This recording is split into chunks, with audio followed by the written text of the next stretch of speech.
Tiedätkö sä mitä on 360-kuvaus? No katos tätä.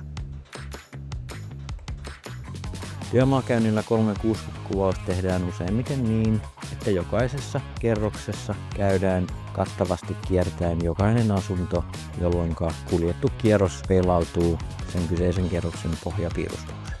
Suurimpia hyötyjä on se, että jälkikäteen on mahdollista palata katsomaan peittyviä rakenteita ja tietomallia on mahdollista kuljettaa rinnalla ja verrata sitä kulloinkin käynnissä olevaan työmaatilanteeseen.